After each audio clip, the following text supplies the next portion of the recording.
La historia, a veces, supera a la ficción.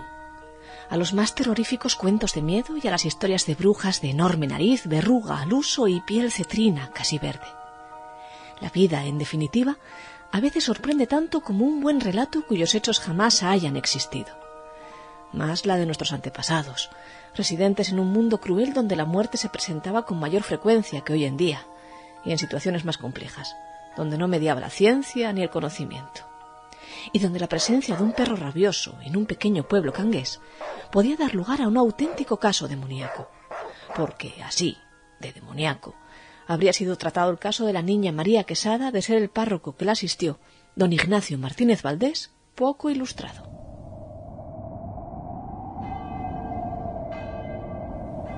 Hoy quiero llevarles al pueblo de Margolles, en Cangas de Onís, pero al del verano del año de 1787, en un tiempo en el que Mozart seguía vivo, estrenando exitosas obras que aún hoy recordamos.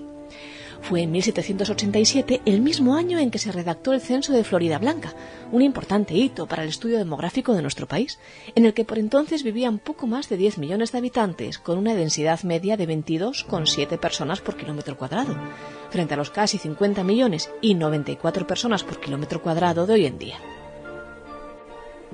Unos datos que, dejándonos llevar por la nostalgia, podrían resultar atractivos solo si nos quedáramos en los números, sin ir hasta el fondo.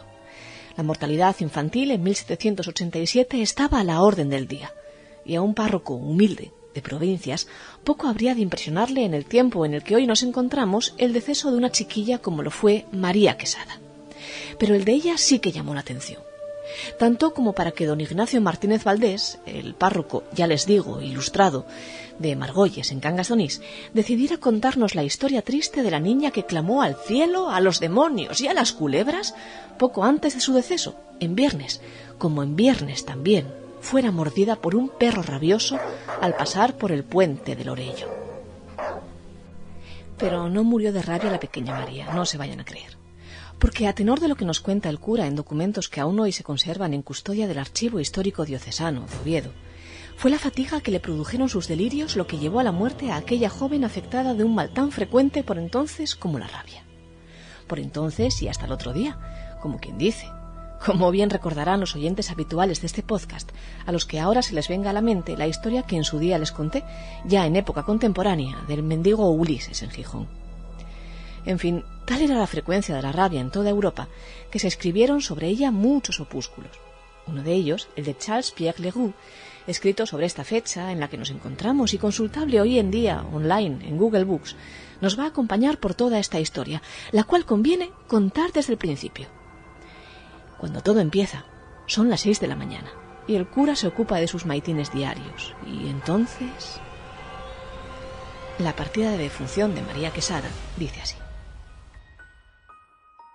En 8 de junio del año de 1787, yo, don Ignacio Martínez Valdés, cura de San Martín de Margolles, concejo de Cangas de Onís, llamado de Román Quesada, vecino de Perulles, para confesar y ver a María, su hija, a las 6 de la mañana, habiendo yo hecho e interrumpiendo los maitines y laudes en que me ocupaba, pregunté que qué tenía. Está muy mala. Sin duda que le da el mal de rabia de que adolece, y sin dejar la conversación los dos, llega repentinamente Josef Rodríguez diciendo que ya le había dado el mal y trabajo de rabia. Fui allá, y la encontré en un todo incapaz, y sin remedio de quedarse sola conmigo, y ni yo le hiciera, a no ser que la atasen de pies y de manos. No hubo otro arbitrio ni humano remedio más que absolverla sub conditione, y si capat est, virtute bulla curciate, puesto que se conocía estar arrepentida y haber pedido confesión. Murió también sin extrema unción, no obstante que fui allá 2 o 3 veces y dije al padre avisase si la conocían muy cercana a la muerte, porque finalizó muy en breve. Enterróse al siguiente día 9, en la sepultura que está a la epístola de San Antonio y el Harto. Era chica de 13 a 14, y para que conste, lo firmo en mi casa rectoral, y junio 9 de 1787. Es una partida, ya lo ven, mucho más extensa de lo habitual, pero Martínez Valdés va a apuntar en un anexo todas las circunstancias que llevaron a la niña a esa situación. Un documento que, en combinación con el Tratado de Leroux, es hoy valiosísimo para comprender lo que significaba en aquellos tiempos uno de los males más frecuentes aquí y acullá, la rabia, cuyos síntomas bien pudieron confundirse en circunstancias donde mediase la ignorancia con los de una posesión demoníaca. No fue este el caso, afortunadamente, en el pueblo de Margolles. Bajo el título Nota por curiosidad, el párroco comienza a disertar de la siguiente manera. La referida niña de 13 años, María Quesada, fue mordida arriba de la puente del Orello por un perro grande, que según decía la gente estaba rabiado y como a tal le han muerto enfrente a la fuente del Pisueco.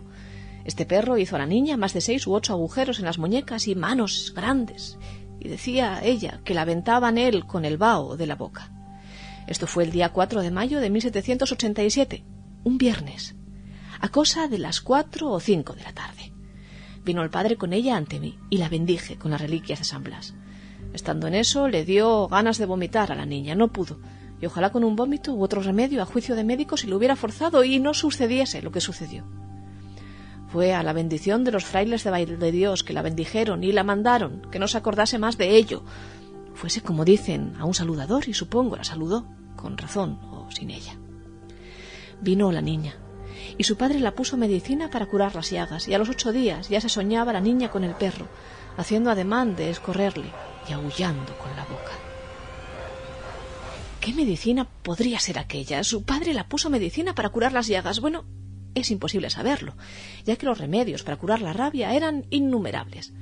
Transitaban desde la superstición popular de recitar los versos que recoge Constantino Cabal en la mitología asturiana, en 1972, y esto había de hacerse por 3 veces antes de que el mordido por el perro haya cruzado un arroyo.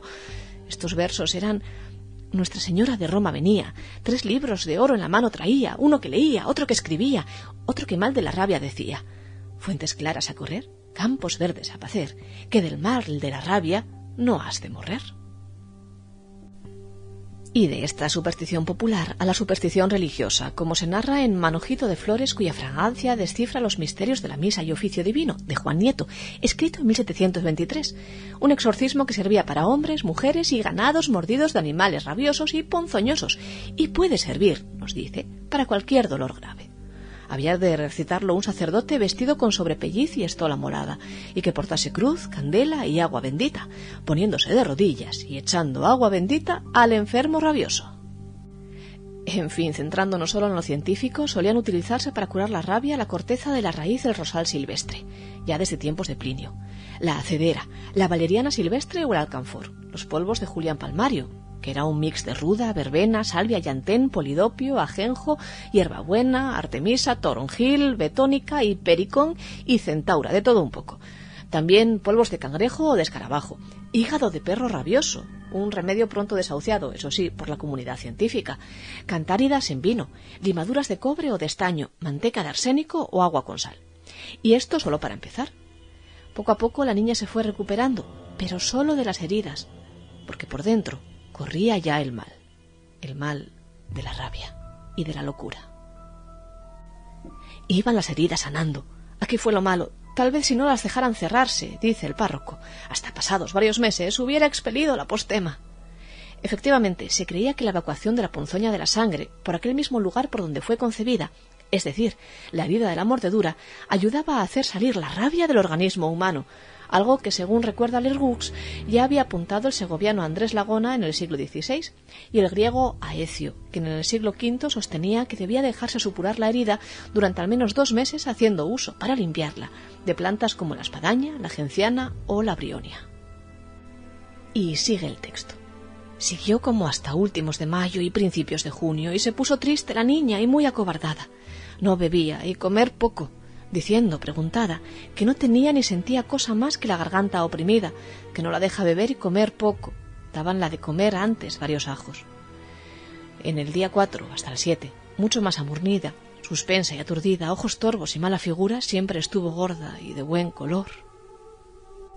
La falta de sed, como la que aquejaba a María Quesada, es apuntada por Lerroux como una de las causas que deben ser señales de alarma tras la mordedura de un perro rabioso, junto con otras como que al enfermo se le perturba la fantasía, el sueño es inquieto, fácilmente se enfadan los mordidos, se ponen iracundos y responden desconcertadamente a lo que se les pregunta, huyen de la luz, se les seca regularmente la boca, se apartan de la compañía de la gente, se esconden por los rincones, lloran, se les enciende la cara.